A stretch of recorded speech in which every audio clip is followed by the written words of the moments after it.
नमस्कार, आप देख रहे हैं कालचक्र। मैं हूं दिव्या अग्रवाल और मेरे साथ हैं प्रश्न कुंडली विशेषज्ञ पंडित सुरेश पांडे जी। पंडित जी, बहुत बहुत स्वागत है आपका। धन्यवाद। कौन सा पत्ता मुनाफा बढ़ाएगा, कौन सा पत्ता तरक्की दिलाएगा, कौन सा पत्ता सेहतमंद बनाएगा, कौन सा पत्ता किस्मत चमकाएगा, जानिए चमत्कारी पत्ते के चमत्कारी उपाय। जी हाँ, आज हम ऐसे चमत्कारी पत्ते की बात कर रहे हैं जो आपकी हर परेशानी को दूर करेगा और आपकी सभी मनोकामना को पूरा करेगा। केले के पत्ते में वो चमत्कारी शक्तियां हैं जो आपको जीवन को हर सुख दे सकती हैं। लेकिन आप सोच रहे होंगे कि केले का मामूली सा पत्ता कैसे हमारी अलग अलग परेशानियों को दूर करके जीवन में खुशियां ला सकता है। तो ये खास जानकारी जानने के लिए बने रहिए आज हमारे साथ और देखते रहिए कालचक्र। इसके अलावा अगर आपका भी कोई सवाल है तो आप हमें फोन कर सकते हैं। हमारा नंबर है 0120-665-2415। अगर आपको ऐसा लगता है कि किसी की बुरी नजर आपके घर पर है, विरोधी आपको परेशान कर रहे हैं, जिस वजह से आपको और आपके परिवार को ढेरों मुश्किलों का सामना करना पड़ रहा है, तो ऐसे में केले के पत्ते से जुड़ा कौन सा उपाय करें, आइए जानते हैं पंडित जी से। बताइए पंडित जी, ये तो मुझे लगता है कि बहुत घरों की समस्या और कहीं ना कहीं दिमाग में ये चलता ही रहता है, वो एकाग्र होकर अपना काम में मन भी नहीं लगा पाता कई बार। देखो, पहले आज के 10-20 साल पहले तक की बात बता रहा हूं, प्रायः घरों में और कोई पूजा अनुष्ठान हो या न हो, सत्यनारायण भगवान की पूजा प्रायः घरों में होती थी। और सत्यनारायण भगवान की पूजा में एक काठ की चौकी होती थी, 5 केले के पत्ते होते थे। 5 केले के पत्ते से एक मंडप बना लिया जाता था चौकी के ऊपर। चौकी के ऊपर लाल कपड़ा बिछा दिया जाता था। उस पर सिंहासन पर शालिग्राम जी को स्थापित किया जाता था, कलश स्थापित किया जाता था, गौरी गणेश स्थापित किए जाते थे, नवग्रह स्थापित किया जाता था। और गौरी गणेश की पूजा करके, कलश की पूजा करके, नवग्रह की पूजा करके, उसके बाद शालिग्राम भगवान को खूब बढ़िया एक पात्र में चरणामृत बनाया जाता था, पंचामृत। और उस पंचामृत में उनको स्नान कराया जाता था, फिर जल से स्नान कराया जाता था, फिर उनको गंधाक्षत पुष्प धूप दीप नैवेद्य से पूजन किया जाता था।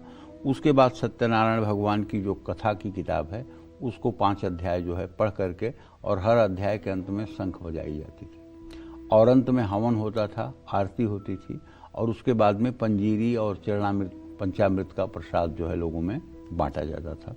ये प्रायः ऐसा कोई गांव नहीं, ऐसा कोई मोहल्ला नहीं कि जिस पूर्णिमा को कहीं न कहीं ये कार्य न होता हो। तो केले का संयोग यहाँ बन जाता था कि महीने में एक बार केले का पत्ता घर में आ जाता था और घंटे 2 घंटे के लिए विराजमान हो जाता था। उससे घर में एक धार्मिक पॉजिटिव वाइब्रेशन रहती थी, घर में एक मतलब बहुत ही अच्छा वायुमंडल रहता था, घर के लोगों की एक सकारात्मक सोच रहती थी। लेकिन अब धीरे धीरे मैं जो देख रहा हूँ प्रैक्टिकल समाज में, अब तो मुझे कहना पड़ता है कि भाई अपने घर में सत्यनारायण भगवान की पूजा करवा लो। समय ही नहीं है। हाँ, लेकिन समय ही नहीं है, और समय भी है तो लोग प्राय ये कह देते हैं, हाँ मैं अपने घर में कर लेती हूँ पूजा, मतलब अपने से ही पूजा कर लेती हूँ। अपने से ही पूजा करने का क्या मतलब? अपने से ही पूजा करने का मतलब तो महाराजा नृग की तरह है। नृग को स्वर्ग मिल गया, लेकिन उनको भूख लगती थी और भोजन करने के लिए आकर के यहाँ अपनी मांस खाना पड़ता था। तो अगर आप दान नहीं कर रहे हैं, अगर आप पुण्य नहीं कर रहे हैं, अगर आप अपने मतलब अंश से किसी को कुछ दे नहीं रहे हैं, तो ये पुण्य अधूरा है। ये पुण्य अधूरा है। आप अगर अपनी रोटी अगर किसी भूखे को खिला दें, तो मैं कहता हूँ खाने पर जो आपको भूख मिटने की संतुष्टि होगी, उससे ज़्यादा उसको खिलाने से आपकी भूख की संतुष्टि हो जाएगी, आपका भूख समाप्त हो जाएगा। परोपकार करके देखिए, और परोपकार करके और परोपकार का झंडा मत गाड़िए, उसका प्रचार मत करिए, और फिर देखिए कैसी सुखानुभूति आपके अंदर मन में होती है, कितना रिलैक्स होता है आपका मन। आप बांटिए मत उसको कि मैंने 500 रुपया आज किसी को दवाई खरीदने के लिए दे दिया, 200 रुपया किसी अपाहिज को दे दिया, एक छोटी लड़की को 100 रुपया खाने के लिए। बांटिए मत। अगर आप बांटिए नहीं, तब उसका आनंद देखिए कैसे हिलोरे मारता है, और कैसे आपकी पॉजिटिविटी होती है, कैसे आपका ब्लड प्रेशर ठीक हो जाता है, कैसे आपकी एसिडिटी ठीक हो जाती है। 20 रोग ऐसे हैं जो परोपकार और पुण्य करने से अपने आप ठीक हो जाते हैं। और खास करके जितने मानसिक रोग हैं, चाहे वो एंजाइटी का रोग हो, डिप्रेशन का रोग हो, ये परोपकार करने के बाद अपने आप ठीक हो जाते हैं, अपने आप ठीक हो जाते हैं, इसमें कोई संदेह नहीं है। तो केले का पत्ता, तो केले को भी देववृक्ष माना गया है। भगवान श्री हरि विष्णु का प्रतिनिधित्व करता है ये पृथ्वी पर। और केले के पेड़ की पूजा करके बृहस्पतिवार को महिलाएं, पुरुष ये मानते हैं कि हमने भगवान विष्णु की ही पूजा की है। यानी ये शुभ माना जाता है, शांति देता है केले का पत्ता जो है। हाँ, शुभकारक है, शांतिकारक है, शुभकारक है, शांतिकारक है, इसमें कोई दो राय नहीं। लेकिन घर के बहुत सन्निकट लगाने को वास्तु दोष माना गया है। घर में अगर लगाना हो तो इसे आप गमले में लगा सकते हैं, और जब आपके ऊंचाई के बराबर हो जाए तो इसे किसी धर्म स्थान में स्थानांतरित कर देना चाहिए। छोटा पौधा ही केले का घर में लगा करके, घर के बालकनी में लगा करके उसकी आप पूजा कर सकते हैं। लेकिन जमीन में केले को लगाना, घर के सन्निकट केले को लगाना, ये गलत है, ये वास्तु दोष है। ठीक है। तो कहने का मतलब कि अगर आपको भी दुश्मन बहुत परेशान कर रहे हैं, या किसी की बुरी नज़र आपके घर पर है, आपके शरीर में नकारात्मक ऊर्जा बहुत ज़्यादा है, सेहत आए दिन खराब रहती है और हर कार्य में रुकावट आ रही है, तो शनिवार को लाल चंदन, केसर, हल्दी और शहद इनका घोल बनाकर केले के पत्ते पर, किताब में देख लीजिएगा, मंत्र सागर किताब है, उसमें भैरव यंत्र लिखा हुआ है, भैरव यंत्र बना करके उसकी पूजा करिए। और भैरव मंदिर में बैठकर बटुक भैरव स्त्रोत का पाठ करिए। क्या है बटुक भैरव स्त्रोत?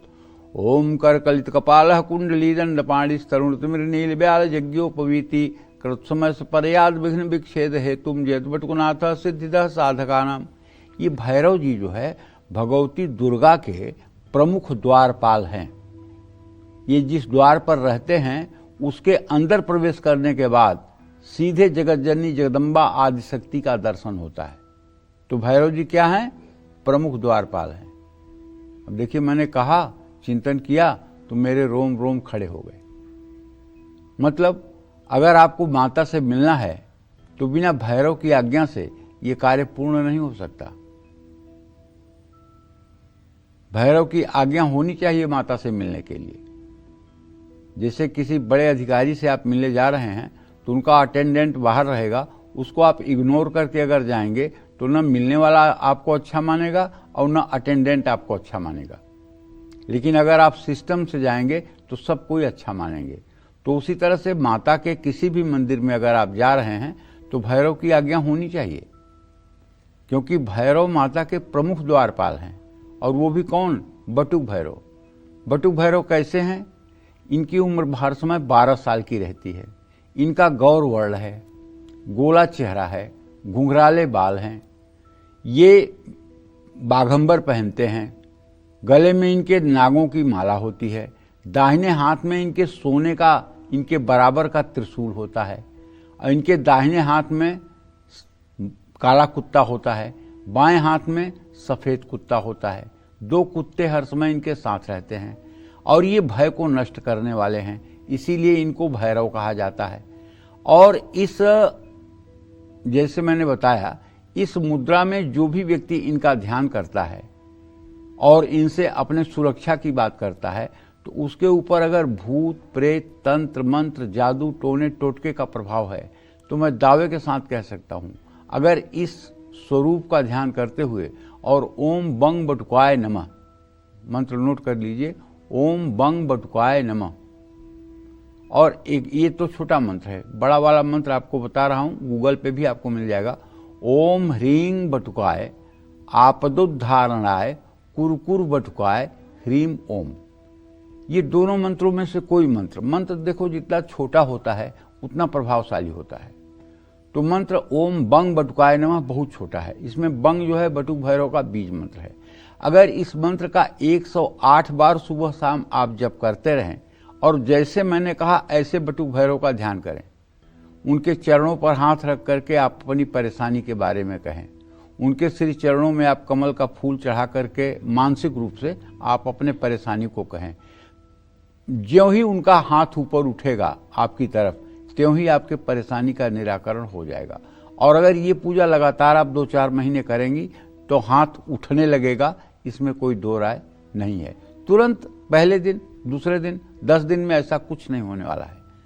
एक पहले आपका ध्यान बनना चाहिए। ध्यान बनने के बाद आपकी निष्ठा प्रबल होनी चाहिए। जब आपकी निष्ठा प्रबल हो जाएगी और आंख बंद करते ही बटुक भैरव का स्वरूप आपके सामने आ जाएगा, तब आप मान लीजिएगा। और हाँ, ये बात सत्य है, ये कोई अंधविश्वास या रूढ़वादिता नहीं है कि नजर का दोष, हाय का दोष ये लगता है। और नजर लगाने के लिए किसी मंत्र तंत्र करने की जरूरत नहीं होती है। कुछ लोगों की आंखों में इतनी निगेटिविटी होती है कि वो अगर हरे पेड़ को भी देख लें तो पेड़ सूखा हो जाता है। वो अगर अपने बच्चे को भी बिना कपड़े के देख लें तो बच्चा बीमार हो जाता है। कुछ लोगों की आंखों में ये बात होती है। कुछ लोगों की आंखों में बहुत नकारात्मकता रहती है। अगर उन्होंने आपकी तारीफ कर दी तो आप समझ लीजिए कि आज आपको शाम को बीमार होना है। कुछ लोग ऐसे हैं, अब उनके माथे पर कोई लेबल नहीं लगा हुआ है कि ये नकारात्मक ऊर्जा के हैं। इसी तरह से कुछ महिला पुरुषों के जीभ पे काले तिल के निशान होते हैं। ये जो अशुभ बोल देते हैं, उनकी बातें एकदम अकाट्य और ब्रह्म सत्य हो जाती हैं। जिनके जीभ पे काले तिल का निशान है, उनकी बुरी बातें 100% सही हो जाती हैं। अच्छी बातें जो बोलेंगे वो नहीं सही होंगी। पंडित जी, ये तो हम सुनते थे, लेकिन आज आपके मुख से ये बात सुन रहे हैं, इसका मतलब ऐसा है। तो फिर कैसे बचे ऐसे तो लोगों इसको कहा जाता है काली जबान। नारायण ही बचाएं बेटा, और कैसे बचेंगे। जड़ चेतन गुण दोष में विश्व कीन्ह करतार, संत हस हंस पय गुण गहे परिहरि बार विकार। जड़ चेतन को गुण और दोष युक्त ये करतार ने बनाया है, ईश्वर ने बनाया है। संत रूपी, हंस रूपी संत जो है वो दूध को पी लेते हैं, गुण रूपी दूध को पी लेते हैं और अवगुण रूपी जल को छोड़ देते हैं। तो उसी तरह से इस संसार में हम हैं, तो हमें अच्छाइयों को स्वीकार कर लेना चाहिए और बुराइयों की तरफ नहीं देखना चाहिए। भगवान ने, अच्छा कुछ लोग कहते हैं कि बहुत बुरा समय आ गया है, कलयुग आ गया है, बहुत बुराई हो गई है। मैं पूछता हूँ, सतयुग में हिरण्याकश्यप और हिरण्याक्ष थे, इतने बड़े राक्षस थे, तो क्या उस समय अच्छा था? फिर त्रेता में रावण, कुंभकर्ण, मारीच, सुबाहु, ताड़ुका ये सब थे, क्या वो समय अच्छा था? हाँ। और उसके बाद द्वापर में शिशुपाल, दंतवक्त्र जैसे राक्षस थे, तो क्या वो समय अच्छा था? तो आज कौन से हिरण्याकश्यप और हिरण्याक्ष से बड़े पापी हो गए हैं? ऐसा कुछ नहीं है। आप अपना समय खराब करते हैं ये कह करके कि समय बहुत खराब है। अगर आप 5 बार कह रहे हैं अरे समय बहुत खराब है, अरे माहौल बहुत खराब है, समय बहुत खराब है, 5 बार कह के आप अपना समय नष्ट कर रहे हैं। 5 बार आप राम राम कह दीजिए ना। समय खराब है तो खराब रहने दीजिए। जाकी रही भावना जैसी, हरि मूरत देखी तिन तैसी। आपकी जैसी भावना होगी वैसा ही जीवन में आपको सब कुछ मिलेगा। आपकी जैसी सोच होगी वैसा ही आपके जीवन के सामने प्रकृति दृश्य उपस्थित करेगी। इसीलिए तो गुरुजी कहते हैं कि जो बनना है वो सोचो, जो सोचोगे वही बनोगे। जो बनना है वो सोचो, जो सोचोगे वही बनोगे। ठीक है। तो कहने का मतलब है, केले के पत्ते पर बना भैरव यंत्र आप प्रार्थना करें उसको रख करके, और केले के पत्ते पर बने यंत्र को घर में लाकर पूर्व दिशा में स्थापित कर दें और उसकी पूजा करें। इससे जादू, टोना, भूत प्रेत, पिशाच दोष का शमन होता है और जीवन कल्याणमय रास्ते पर आगे बढ़ता है। जय मां विंध्यवासिनी। तो केले के पत्ते के महा उपाय पर चर्चा जारी रहेगी। अब बात कर लेते हैं राशिफल की। सबसे पहले बात मेष राशि के राशिफल की। कैसी रहेगी आर्थिक स्थिति, कामकाज, रिश्ते और सेहत, साथ ही क्या है आज का उपाय, शुभ अंक और शुभ रंग। मेष राशि के जातकों को बताना चाहूंगा कि आपके व्यय भाव में शनिदेव हैं और आपके चतुर्थ भाव का स्वामी चंद्रमा इस समय नीच राशि पर है। आज आपको घर, मकान के, दुकान के रेनोवेशन पर कुछ पैसा खर्च करना पड़ेगा। ऑफिस में आपके काम की तारीफ होगी। अपनों पर किसी भी तरह से शक न करें। पिता की सेहत को लेकर सतर्क रहें। बाहर वालों की बातों में आकर फैसले ना लें। आपके लिए शुभ उपाय है कि आप किसी ब्लड बैंक में सहयोग करें। शुभ अंक आपके लिए 2 है। शुभ रंग आपके लिए पीला है। जय मां विंध्यवासिनी। और अब बात वृषभ राशि के राशिफल की। कैसी रहेगी आर्थिक स्थिति, कामकाज, रिश्ते और सेहत, साथ ही क्या है आज का उपाय, शुभ अंक और शुभ रंग, जानते हैं। देखिए, वृषभ राशि के जातकों को बताना चाहूंगा कि अभी भी आपका राशि स्वामी शुक्र अस्त की हालत में और वृश्चिक राशि में 7वें भाव में चंद्रमा और बुध के साथ है। आज आपको चाहिए कि आप अनावश्यक खर्चों पर नियंत्रण रखें। दूसरी बात, नौकरी में आपके खिलाफ षड्यंत्र हो सकता है, इसलिए आप ओवर कॉन्फिडेंस में आकर के कहीं कोई हस्ताक्षर वगैरह ना करें। घर के किसी सदस्य के साथ मतभेद हो सकता है। सेहत से ज्यादा काम को महत्व ना दें। दूसरों की किसी भी चीज को लेकर के अपने मन में लालच न पैदा होने दें। और हो सके तो सुबह शाम श्री सूक्तम के पाठ करें। शुभ अंक आपके लिए 5 है। शुभ रंग आपके लिए नारंगी है। जय मां विंध्यवासिनी। अगर आपको मनचाहा जीवन साथी पाने में मुश्किलें आ रही हैं, साथ ही शादी तो हो गई मगर बेवजह के झगड़े बढ़ते जा रहे हैं, तो केले के पत्ते से जुड़ा कौन सा उपाय जरूर करना चाहिए, अब जानते हैं पंडित जी से। बताइए पंडित जी। एक तो जो सबसे बड़ा उपाय है वो ये है कि अगर वैवाहिक जीवन में अनबन की स्थिति है तो पत्नी को चाहिए कि बृहस्पतिवार का व्रत करे, केले के पेड़ की पूजा करे, बृहस्पतिवार व्रत कथा की किताब पढ़े और चने की भीगी हुई दाल और गुड़, ये मतलब कि गाय को खिलाए। पुरुष को चाहिए कि लाल चंदन, केसर, हल्दी और शहद का घोल बनाकर मंगलवार को केले के पत्ते पर विष्णु यंत्र बनाएं। ये भी आपको यंत्र की किताब में मिल जाएगा। ओम नारायणाय विद्महे वासुदेवाय धीमहि तन्नो विष्णु प्रचोदयात्, ये विष्णु गायत्री मंत्र है। इस मंत्र का कम से कम 108 बार नित्य जप करना शुरू करें।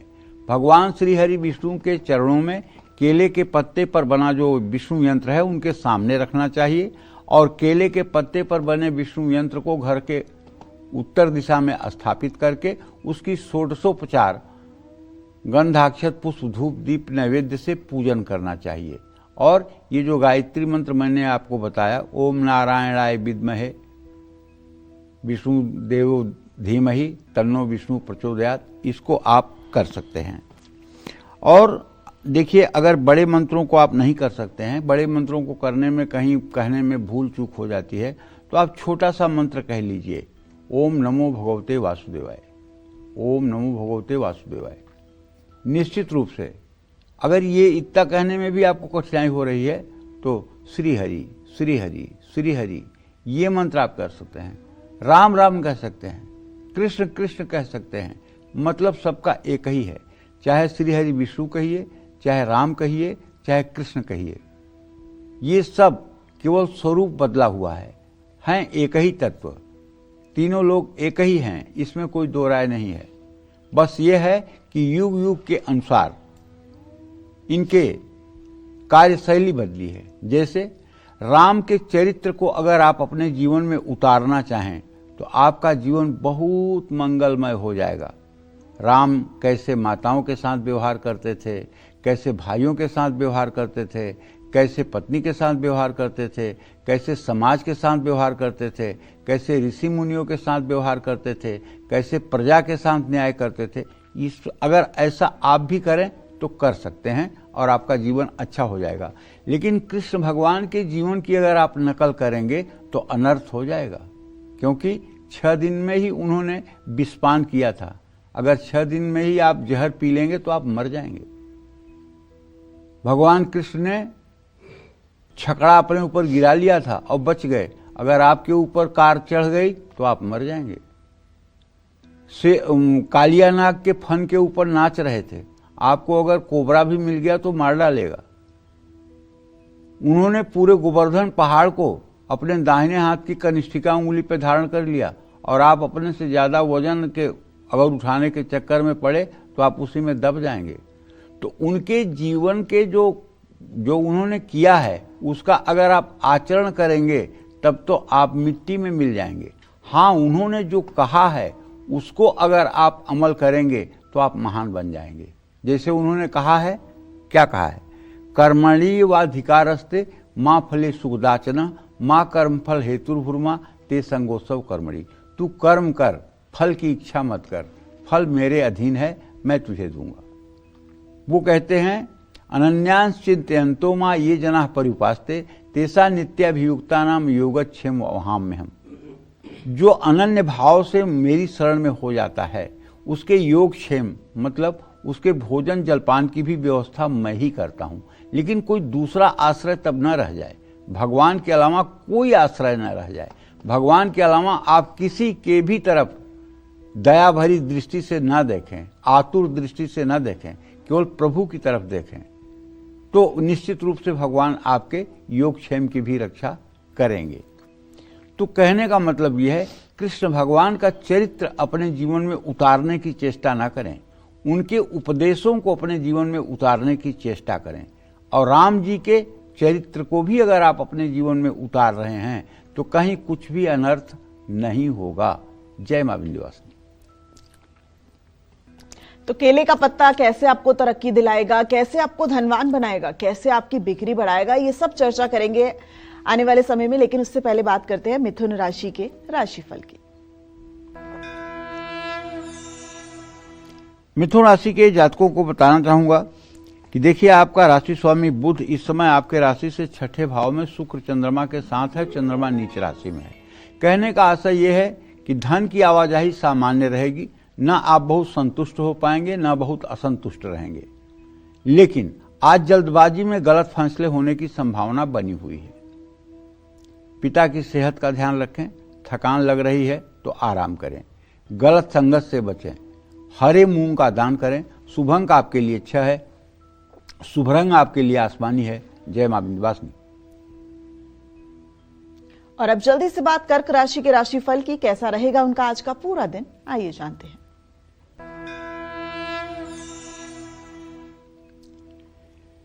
देखिए, कर्क राशि के जातकों को बताना चाहूंगा कि आपका राशि स्वामी चंद्रमा इस समय पंचम भाव में नीच राशि में गोचर कर रहा है 11 अंश 1 कला पर। आपके धन भाव में केतु है, लेकिन आपके व्यय भाव में बृहस्पति है। धन भाव का स्वामी इस समय आपके छठे भाव में गोचर कर रहा है। अगर कहीं आपका पेमेंट पहले से, बहुत पहले से रुका हुआ है तो वो वापस मिलने की संभावना तो दिखाई दे रही है। अच्छे अवसरों को हाथ से न जाने दें। परिवार के साथ समय बिताने की कोशिश करें। मौसमी बीमारियां परेशान कर सकती हैं। गलत आदतों को छोड़ने की कोशिश करें। दुर्गा सप्तशती का जो भी संभव हो आप पाठ करें। शुभ अंक आपके लिए 7 है। शुभ रंग आपके लिए गुलाबी है। जय मां विंध्यवासिनी।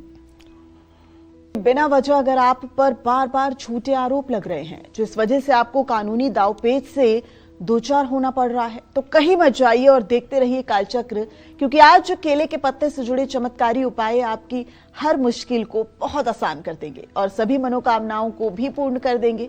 इसी चर्चा को आगे बढ़ाते हुए बात करते हैं केले के पत्ते से जुड़े उस चमत्कारी उपाय की जो आपके आत्मविश्वास को और ज्यादा बढ़ाएगा और हर मुश्किल से आपको बाहर निकालेगा। बताइए पंडित जी, और ये भी बताइएगा पंडित जी कि सिर्फ केले का पत्ता ही क्यों, आम का पत्ता, बरगद का पत्ता, ये सब पत्ते भी उतने ही महत्वपूर्ण हैं जितना केले का पत्ता। क्या ऐसा है? देखो, ऐसा है जिससे पान का पत्ता है, तो पान के पत्ते को दूसरी भाषा में तांबुल कहा जाता है। अच्छा। और जितने भी देवताओं की पूजा होती है, जितने भी देवियों की पूजा होती है, सबको पान का पत्ता जरूर चढ़ाया जाता है। लवंग कलिको ज्वल बहुल नाग दल्लीवल सजाति फल कोमलम। कहने का मतलब रुचिर रत्न पात्र स्थित। भगवती को भी जब नैवेद्य अर्पित किया जाता है तो उसके बाद पीले पान के पत्ते का बीड़ा भी अर्पित किया जाता है। भगवान कृष्ण हो या विष्णु, हनुमान हो या शिव, सबको पान का पत्ता अर्पित किया जाता है। नियम तो अर्पित ये है कि पान के पत्ते का बीड़ा बनाकर उसमें लौंग की कली चुभोकर तब भगवान के सामने प्रस्तुत करना चाहिए। लेकिन हकीकत यह है कि लोग ऐसे ही केवल सादा सादा पान का पत्ता रख देते हैं। नियम ये नहीं है। नियम ये है कि बढ़िया से उसको जो है पान का बीड़ा बना करके और उसमें लौंग की कली चुभो करके उसको चांदी, पीतल या सोने की प्लेट में रख करके तब भगवान के सामने निवेदित करना चाहिए। ठीक है। और उसके बाद में 2 बार आचमन करना चाहिए। पान खाने के बाद भगवान को 2 बार आचमन करना चाहिए।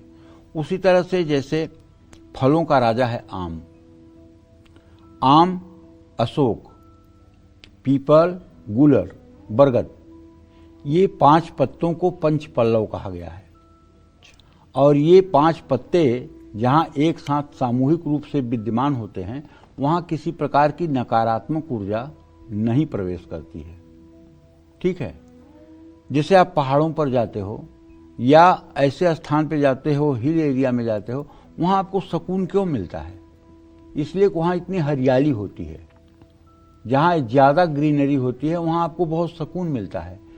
तो जब पूजा करने व्यक्ति बैठता है तो उसके सामने जो कलश होता है, कलश के ऊपर जो पंचपल्लव होता है, पंचपल्लव में आम का पत्ता होता है, अशोक का पत्ता होता है, पीपल का पत्ता होता है, बरगद का पत्ता होता है और गूलर का पत्ता होता है। तो ये 5 पत्ते जब उस कलश के मुंह में डाल दिए जाते हैं और उसके ऊपर एक करवे में चावल भर करके और उसके ऊपर नारियल की स्थापना की जाती है, तो वो पीपल के पत्ते से, आम के पत्ते से, अशोक के पत्ते से जो पॉजिटिविटी निकलती है वो पूजा करने वाले के मन मस्तिष्क को प्रभावित करती है। और यदि ज़्यादा दिनों का अनुष्ठान हो तो आप जानती हो दिव्या, नवरात्रों में आपने देखा होगा कि लोग कलश के नीचे खेतड़ी बीजते हैं, जिसको धान्य रोपण कहते हैं जी। ठीक है। यहाँ दिल्ली की भाषा में खेतड़ी ही बोलते हैं जी, लेकिन मतलब हम लोगों के यहाँ उसको कहते हैं धान्य बोना। तो 7 तरह के अनाज ले करके और बालू और मिट्टी में मिला करके और उसको मतलब कि गोलाकार कटोरे का आकार देकर उसमें कलश स्थापित करते हैं और उसको रोज जल से सींचते हैं। उसमें जब मतलब कि पौधे निकल आते हैं तो वो बहुत जल्दी 2-3 दिन के अंदर ही निकल आते हैं। इसलिए एक दिन पहले ही उसको भिगो करके रखा जाता है ताकि जल्दी मतलब कि पौधे निकल आए। तो उससे भी नेगेटिविटी दूर होने लगती है, उन पौधों से भी नेगेटिविटी दूर हो सकती है। क्यों, आपने सोचा कभी खेतड़ी क्यों बीजी जाती है? उसका क्या अभिप्राय है? वो कोई फसल तो है नहीं, उससे कोई अनाज तो पैदा नहीं होगा। घर की उन्नति प्रगति। हाँ, तो घर की उन्नति प्रगति तभी होगी जब उसके अंदर पॉजिटिविटी होगी, जब वो वायुमंडल को पॉजिटिव करेगा। देखिए, घर की उन्नति और प्रगति किसी वस्तु से नहीं होती है।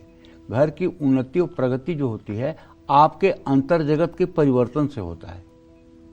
समझ रहे हो ना? आप मुझे कितना बढ़िया कपड़ा पहना दो, कितना बढ़िया सोने का मुकुट लगा दो, कितना बढ़िया सिंहासन पे बैठा दो, लेकिन मेरे पास देश के बड़े बड़े दिग्गज आकर के लाइन नहीं लगाएंगे। लेकिन आप मुझे एक जोड़ी कपड़े में कर दो और यदि मेरे पास भगवान की कृपा बरसने लगे, भगवान का मतलब कि आशीर्वाद बरसने लगे, उनकी पूरी कृपा हो जाए, तत्वबोध हो जाए, तो मुझे जंगल में भी बैठा दीजिए, एक लंगोट में बैठा दीजिए, वहां भी बड़े से बड़े लोग आकर के लाइन लगा देंगे। तो बाह्य जगत के परिवर्तन से कुछ होता नहीं है, होता है तो अंतर जगत की परिवर्तन से होता है। जब आपका अंतर जगत बदलेगा, उसमें कामयाबी मिलेगी, तब आपके चारों तरफ सुख समृद्धि दिखाई देगी। जैसे फूल में पराग आता है तो भंवरों को निमंत्रण थोड़ी देना पड़ता है कि आ जाओ मेरा पराग चूसने के लिए, भंवरे अपने आप आते हैं। उसी तरह से जिस दिन आपके अंदर योग्यता आ जाती है, दुनिया आपके पीछे भागती है। और वो योग्यता आने के लिए जरूरी नहीं है कि मतलब कि कोई वस्तु आपको योग्यता देगी, वस्तु आपके अंदर सकारात्मक परिवर्तन दे सकती है। तो जैसे हम खेतड़ी बीजते हैं या केले का पेड़ है या तुलसी का पेड़ है, ये हमारे नकारात्मक विचारों को नष्ट करके हमारे अंदर एक सकारात्मक उत्साह का संचार करते हैं, जिससे हम अपने कार्य को भली भांति कर पाते हैं और हमारा जीवन सुखी हो पाता है। तो कहने का मतलब कि अगर आत्मविश्वास आपका कमजोर हो रहा है, जिसके कारण आप हर काम में असफल हो जाते हैं, तो आपको राम यंत्र की पूजा उपासना करनी चाहिए। राम यंत्र की पूजा से आत्मविश्वास बढ़ता है और सफलता मिलती है। राम यंत्र की पूजा से जीवन में सुख शांति का वास होता है। लाल चंदन, केसर, हल्दी और शहद का घोल बनाकर सोमवार को केले के पत्ते पर राम यंत्र बनाएं। मंदिर जाकर राम रक्षा स्तोत्र का पाठ करें। केले के पत्ते पर बने राम यंत्र को घर के उत्तर पूर्व दिशा में स्थापित करें। एक तो ये बात हो गई। ये रोज रोज करने में लफड़ा है।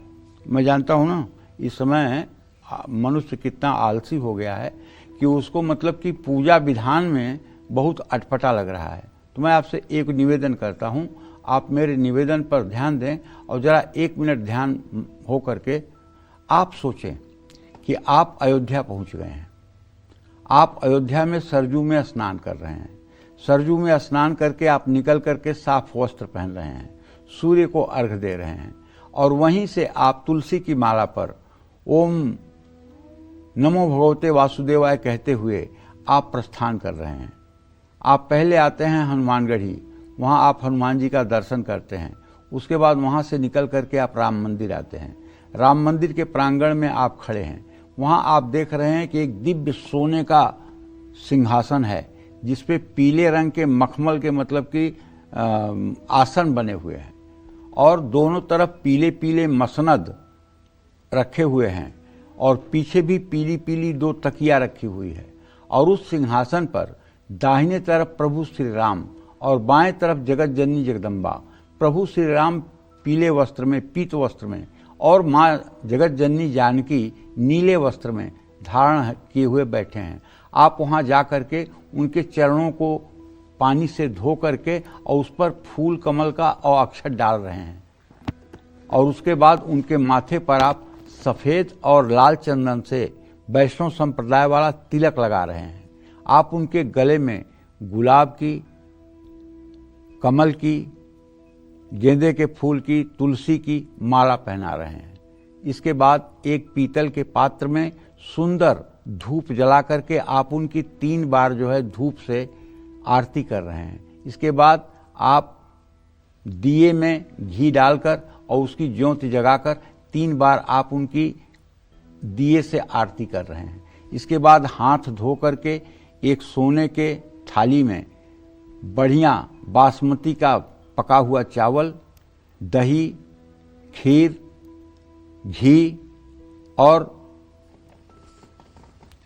खाद्य सामग्रियों में जो आपको सात्विक लगती हो उसे रख करके, तुलसी का पत्ता रख करके आप प्रभु श्री राम के सामने दिखा रहे हैं।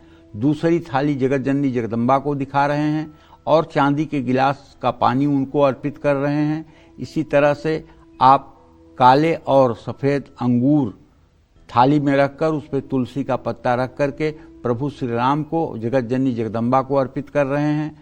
और इसके बाद एक प्लेट में 2 पान के पत्ते, 2 गिलास में पानी लेकर 1 पान का पत्ता श्री राम को, 1 पान का पत्ता जगत जननी जगदम्बा माँ सीता को अर्पित कर रहे हैं। पानी की गिलास अर्पित कर रहे हैं।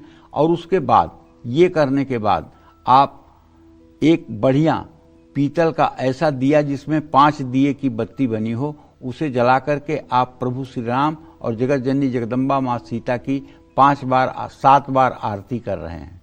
आरती करने के बाद आरती भगवान की तरफ करके फिर अपने भी देख रहे हैं और उसके बाद हाथ धोकर हाथ में कमल का फूल पूरे अंजलि में लेकर प्रभु श्री राम के चरणों पर रख करके अपना माथा उनके श्री चरणों पर नीले नीले वर्ण के जो उनके कमल पान के पत्ते के रंग के जो उनके चरण हैं उस पर आप अपना सर रख रहे हैं और गौर वर्णिया एकदम श्वेत गौर परिधान में माता जगत जननी जगदम्बा सीता के चरणों में कमल का फूल रख करके आप साष्टांग प्रणाम कर रहे हैं। अगर ये भाव आप रोज बनाना शुरू कर दीजिए सुबह शाम, तो मैं दावे के साथ कहता हूँ दुनिया का कोई उपाय मत करिए, दुनिया का कोई उपाय मत करिए। 1-2 साल में ऐसा दिन आएगा जब आपके अंदर सारे अच्छे सात्विक गुण अपने आप विकसित हो जाएंगे। आप मेरी बात मान लीजिए। ये केले के पत्ते का उपाय, पान के पत्ते का उपाय क्षणिक हो सकता है, लेकिन ये उपाय जो मैं आपको बता रहा हूं ये क्षणिक नहीं हो सकता। जैसे सूर्यास्त के पहले अपने घर लौट आना चाहिए आदमी को। बुद्धिमानी नहीं है कि सूर्यास्त के बाद भी आगे बढ़ते जाइए। कल सुबह होगा, कल फिर देखेंगे। माने जीवन अगर इस मोड़ पर आ गया है, कभी भी जीवन को कुछ हो सकता है, तो आदमी को भगवान की तरफ मुड़ना चाहिए। फिर अगले जन्म में जो काम बाकी है उसको देख लेंगे। उसी तरह से प्रभु श्री राम के श्री चरणों में लगा हुआ व्यक्ति हर प्रकार के संस्कारों से सुसज्जित हो जाता है और उसके जीवन के हर प्रकार के दुर्भाग्य नष्ट हो जाते हैं।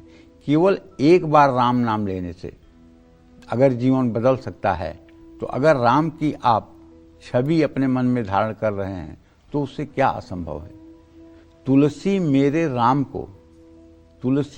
राम को रीझ भजो या खींच, उल्टे सुलटे नीप जाए, खेत पड़े जो बीज। तुलसीदास जी कहते हैं मेरे राम को रीझ करके माने खुश होकर के, खींच करके माने क्रोध में, चाहे जैसे भजो। जैसे बीज उल्टा सीधा चाहे जैसे खेत में पड़ जाए वो जम जाता है, उग जाता है। उसी तरह से ये आपके शरीर रूपी खेत में राम नाम रूपी बीज जब पड़ेगा तो ये अंकुरित होगा। बशर्ते उस अंकुरण को बचाने के लिए श्रद्धा और विश्वास के जल से आपको सींचना पड़ेगा और सात्विक विचारों का मजबूत थाला लगा करके उसकी रक्षा करनी पड़ेगी। नहीं तो प्रभु की माया की जो बकरी है वो आकर के आपके उस फसल को चर जाएगी। थोड़ी सी भी साधना होगी तो माया की बकरी आपको चर लेगी और आप माया मोह में आसक्त होकर के प्रभु से विमुख हो जाएंगे। इसलिए विचारों का एक मजबूत थाला होना चाहिए और अगर ये स्थिति बन गई तो कुछ उपाय करने की जरूरत ही नहीं है। जा पर कृपा राम कर होई, ता पर कृपा करई सब कोई। जब राम ही मेहरबान हो जाएंगे तो फिर चिंता किस बात की। प्रभु की चाह में अपनी चाह मिला दो, इसी को भक्ति कहते हैं। रोना और गाना जब एक साथ हो जाए तो इसी को भक्ति कहते हैं। कोई रोने वाला व्यक्ति गाना नहीं गा सकता और कोई गाने वाला व्यक्ति रो नहीं सकता, लेकिन अगर आंखों से अश्रुपात होता रहे और मुंह से गाना चलता रहे, पक्का है कि वो व्यक्ति भगवान का हो चुका है। जय मां विंध्यवासिनी। तो यकीनन आज मुझे और हमारे लाखों दर्शकों को जो इस वक्त कालचक्र देख रहे हैं, हजारों किलोमीटर दूरी पर बेशक अयोध्या का राम मंदिर हो या हनुमानगढ़ी, इतने सुंदर वृतांत के बाद वो दर्शन हो गए और अलौकिक उनकी जो तस्वीर है वो भी हमारे सामने आ गई। बहुत शुक्रिया पंडित जी। आगे बढ़ते हैं, राशिफल की बात करते हैं, सिंह राशि के राशिफल की बात करते हैं। कैसा रहेगा सिंह राशि के जातकों का आज का पूरा दिन, आइए जानते हैं। देखिए, आपका राशि स्वामी सूर्य है जो इस समय पंचम भाव में धनु राशि में गोचर कर रहा है। आपके धन भाव का स्वामी बुध इस समय सुख भाव में है। देखिए, मैं तो आपसे ये कहना चाहूँगा, उधार लेने का काम आपको शुरू नहीं करना चाहिए और सरकारी नौकरी में कार्यभार आपका बढ़ेगा, कुछ एक्स्ट्रा चार्ज भी आपको मिलेंगे और कठोर शब्द रिश्तों पर बुरा असर डाल सकते हैं। त्वचा संबंधी समस्या हो सकती है। अपनी पर्सनल बात हर किसी को ना बताएं। पितरों की सेवा करें। शुभ अंक आपके लिए 5 है। शुभ रंग आपके लिए लाल है। जय मां विंध्यवासिनी। अब जल्दी से जानते हैं कन्या राशि का राशिफल। कैसी रहेगी आर्थिक स्थिति, कामकाज, रिश्ते और सेहत, साथ ही क्या है आज का उपाय, शुभ अंक और शुभ रंग। कन्या राशि से चतुर्थ भाव में सूर्य मंगल, दशम में बृहस्पति, सप्तम में शनि, ये केंद्रस्थ आपके 4 ग्रह हैं और आपका राशि स्वामी बुध इस समय नीच के चंद्रमा के साथ तृतीय पराक्रम भाव में है, लेकिन अस्त नहीं है। इसलिए आप पर आर्थिक जिम्मेदारियां तो बढ़ेंगी, लेकिन दूसरों के काम का श्रेय खुद लेने से बचें, इससे आपकी इमेज खराब होगी। रिश्तों में गलतफहमियां ना आने दें। छोटी बीमारियों को नजरअंदाज न करें। नई योजना में निवेश करने से आज बचें। तुलसी को जल दें, शुभ अंक आपके लिए 4 है, शुभ रंग आपके लिए केसरिया है। जय मां विंध्यवासिनी। फाइनेंशियल कंडीशन मजबूत करने के लिए और इन्वेस्टमेंट में प्रॉफिट पाने के लिए केले के पत्ते पर कौन सा यंत्र बनाना चाहिए, आइए जानते हैं पंडित जी से। बताइए पंडित जी। देखो, ऐसा है, गोस्वामी तुलसीदास जी रामचरितमानस में कहते हैं, नहीं दरिद्र सम दुख जग माही। और सच्ची बात है, दरिद्रता से बढ़ करके दुनिया में कोई दुख नहीं है। ये उसको पता होगा जिसका बच्चा बीमार होगा और दवाई के लिए पैसा नहीं होगा। उसे पता होगा जिसका छोटा बच्चा भूखा होगा और दूध के लिए पैसा नहीं होगा। तो ये बहुत बड़ा अभिशाप है। और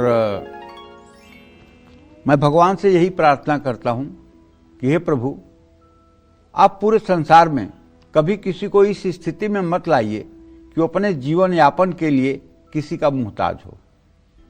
आप सबको इतना सक्षम बनाइए कि सब लोग अपने जीवन को अपने ढंग से निर्वाह कर पाएं। वैभव की बात नहीं कर रहा हूं, लेकिन प्रभु इतना जरूर सामर्थ्यवान बनाइए कि लोग अपने उत्तरदायित्व का निर्वाह कर पाएं। और आपको अपने आर्थिक स्थिति को मजबूत करने के लिए, निवेश से लाभ पाने के लिए, सुख समृद्धि और साधन को बढ़ाने के लिए बुधवार को केले के पत्ते पर लाल चंदन, केसर, हल्दी और शहद का घोल बनाकर कुबेर यंत्र बनाना चाहिए। बेल के पेड़ के नीचे बैठकर यंत्र हाथ को पकड़ करके ओम ह्रीम श्रीम ह्रीम कुबेराय नमः इस मंत्र का जप कर सकते हैं। केले के पत्ते पर बने कुबेर यंत्र को तिजोरी या गल्ले में स्थापित करके पूजा कर सकते हैं। लेकिन इससे बड़ा झंझट है, करोगे नहीं, मुझे पता है। इतना नहीं करने वाले हो आप। सूरज को जल देने में तो भारी पड़ रहा है। अगर ईमानदारी से पूछूं कि बताओ कितने दिन हो गए उगते हुए सूरज को देखे, तो शायद 90% लोगों का जवाब होगा कि देखा ही नहीं। सूरज निकलता है तो कैसा लगता है, देखा ही नहीं। तो ये सब जो मैं उपाय बता रहा हूं टीवी में, केले के पत्ते पे कुबेर यंत्र बना दो, ये कर दो, करोगे नहीं, मुझे पता है। मैं बता रहा हूं, ये एक अलग बात है, लेकिन आप करोगे नहीं, मुझे ये भी पता है। क्योंकि अगर आप करते तो कभी कभी आप लोग मिलते हो तो बताते कि मैंने ये किया।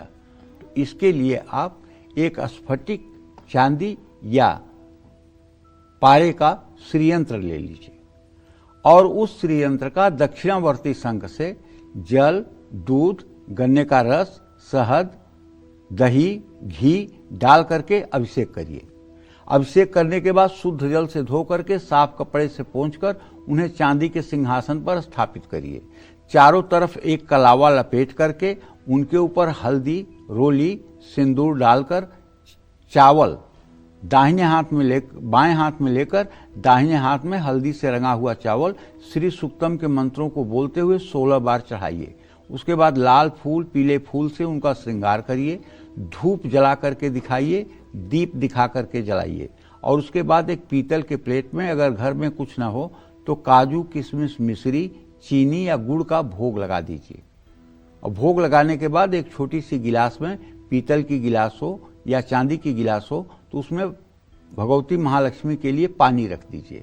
पानी रखने के बाद एक पान का पत्ता रख दीजिए।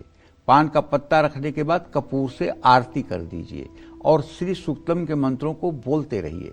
ये उपाय आप कर सकते हैं, मुझे विश्वास है। आप नहीं कर सकते तो घर की वो महिलाएं कर सकती हैं जो साक्षात लक्ष्मी स्वरूपा हैं, जिनके दर्शन करने के मात्र से दरिद्रता चली जाती है। ऐसे लक्ष्मी नारियों को शतकोटि प्रणाम करता हूँ, क्योंकि वो घर में हैं तभी घर की सुख समृद्धि है। वो घर में हैं तभी घर में हंसी खुशी है। वो जिस दिन घर में दुखी हो जाएंगी उस दिन घर होते हुए भी जंगल और वीरान हो जाएगा। वो कर सकती हैं, क्योंकि पुरुष अगर कर्म कर सकता है तो नारियां धर्म कर सकती हैं। और उन्हीं के धर्म के प्रभाव से शायद ये पृथ्वी चल भी रही है। अभी कुछ ऐसी हैं जिनके जप तप के प्रभाव से ये संसार चल रहा है। बुरे लोग कब नहीं थे? बुरे लोग सतयुग में भी थे, त्रेता में भी थे, द्वापर में भी थे, तो कलयुग में रहेंगे। अगर हिरण्याकश्यप पैदा हो सकता है, हिरण्याक्ष पैदा हो सकता है सतयुग में, द्वापर में अगर शिशुपाल और दंतवक्त्र पैदा हो सकते हैं, त्रेता में रावण कुंभकर्ण पैदा हो सकते हैं। मैं आपसे पूछता हूं, कलयुग में ध्रुव और प्रहलाद क्यों नहीं पैदा हो सकते हैं? ध्रुव और प्रहलाद क्यों नहीं पैदा हो सकते हैं? ध्रुव जैसा धार्मिक, प्रहलाद जैसा धार्मिक क्यों नहीं पैदा हो सकते हैं? पैदा हो सकते हैं। इसलिए हमें साधना करनी चाहिए। जय मां विंध्यवासिनी। और अब बात तुला राशि के राशिफल की कर लेते हैं, आइए जानते हैं। तुला राशि के जातकों को बताना चाहूंगा कि आपका राशि स्वामी शुक्र इस समय अस्त हुआ द्वितीय भाव में पड़ा हुआ है। भाई, पैसे के मामले में जल्दी किसी अननोन व्यक्ति के ऊपर अगर आप भरोसा करेंगे तो आपके साथ धोखा हो सकता है। महत्वपूर्ण कोई प्रोजेक्ट है तो उसमें आपको पूरे मनोयोग के साथ आगे बढ़ना चाहिए। धैर्य रखिए, बिगड़े रिश्तों में सुधार होगा। सेहत को लेकर लापरवाही से बचें। जल्दबाजी में कोई प्रॉपर्टी न खरीदे। दुर्गा चालीसा पढ़ें। शुभ अंक आपके लिए 9 है। शुभ रंग आपके लिए सफेद है। जय मां विंध्यवासिनी। और अब बात वृश्चिक राशि के जातकों की कर लेते हैं, जानते हैं कैसा होगा इनका आज का पूरा दिन। वृश्चिक राशि में तो इस समय नीच का चंद्रमा बुध शुक्र के साथ स्थित है। आज जरा सा भी रिस्क मत लीजिएगा अगर आपकी वृश्चिक राशि है। दूसरी बात, नौकरी की जहां तक बात है तो नौकरी के कारण आज आपको लंबी यात्रा भी करनी पड़ सकती है। और जीवन साथी के साथ कठोर व्यवहार भूल के भी मत करिएगा। रोग के शुरुआती लक्षण को नजरअंदाज मत करिएगा। आज काम को लेकर के लापरवाही न बरतें। चंदन का माथे पर तिलक लगाएं। शुभ अंक आपके लिए 2 है। शुभ रंग आपके लिए भूरा है। जय मां विंध्यवासिनी। चलिए अब जल्दी से बात करते हैं धनु राशि की। क्या कहता है धनु राशि का राशिफल, कैसा रहेगा आज का पूरा दिन, आइए जानते हैं। भाई देखो, अगर आपकी धनु राशि है तो आप ये जान लीजिए कि आपके राशि में अब सूर्य देव पधार चुके हैं मंगल के साथ, और आपका राशि स्वामी सप्तम भाव में बैठा हुआ है। यद्यप ग्रह स्थिति अच्छी है, लेकिन मंगल के अस्त होने के कारण आपके अचानक होने वाले खर्चे आपके बजट का संतुलन बिगाड़ सकते हैं। ऑफिस में नई जिम्मेदारियां मिल सकती हैं, उसे स्वीकार करिएगा। और प्यार के मामले में या विवाह शादी के मामले में बहुत हड़बड़ी मत दिखाइएगा। मानसिक रूप से आज आपको थकान महसूस होगी। नकारात्मक विचार वाले लोगों से जरा दूरी बना के रहिए, और हो सके तो वेद पाठी ब्राह्मणों को भोजन कराइए। शुभ अंक आपके लिए 6 है। शुभ रंग आपके लिए हरा है। जय मां विंध्यवासिनी। और अब बात मकर राशि के राशिफल की करते हैं।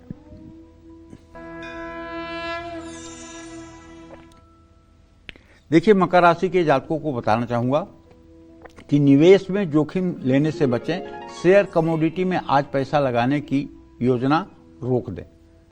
अपना काम किसी दूसरे के भरोसे पर न छोड़ें, और पुराने टूटे हुए रिश्तों को आज अपने ऊपर हावी न होने दें।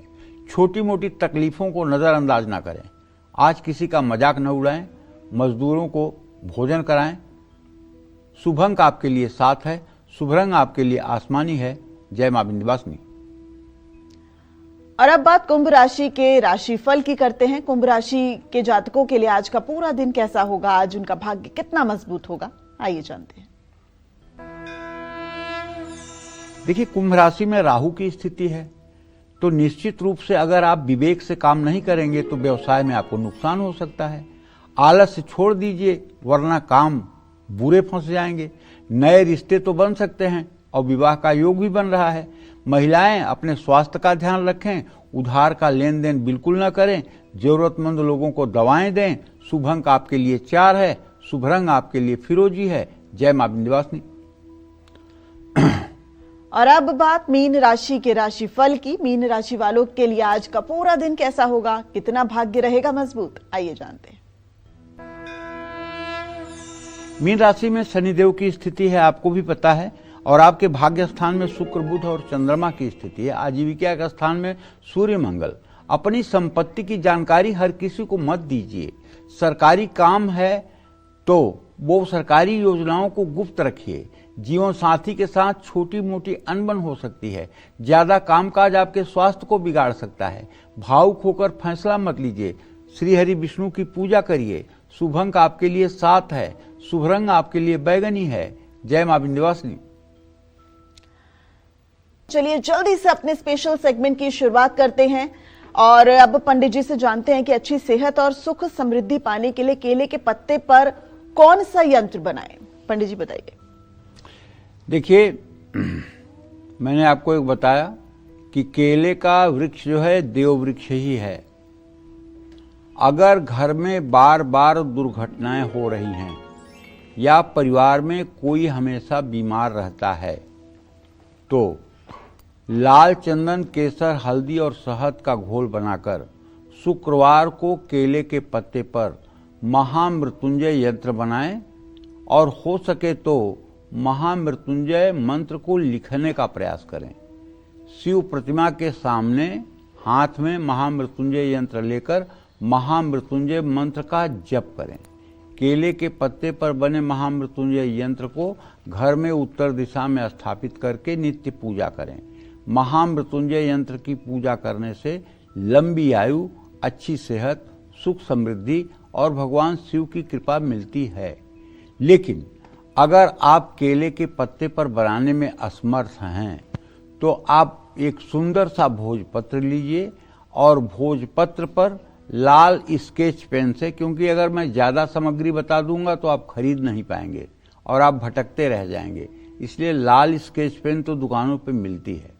लाल स्केच पेन लेकर के भोजपत्र पर किसी शुभ मुहूर्त में आप महामृत्युंजय यंत्र बना लीजिए और बना करके उसे शीशे में फ्रेम करवा लीजिए और फ्रेम करवा करके उसे अपने घर के पूजा स्थान में रख लीजिए और हर रोज उसको धूप दीप दिखाइए, चंदन लगाइए और उसके सामने बैठ करके अगर आप 108 बार भी रोज महामृत्युंजय मंत्र का जप करते रहेंगे तो मैं पूरे विश्वास के साथ कह सकता हूँ आपके घर के सदस्यों का कभी दुर्घटना नहीं हो सकती है और कभी अकाल मृत्यु से किसी की मृत्यु नहीं हो सकती है।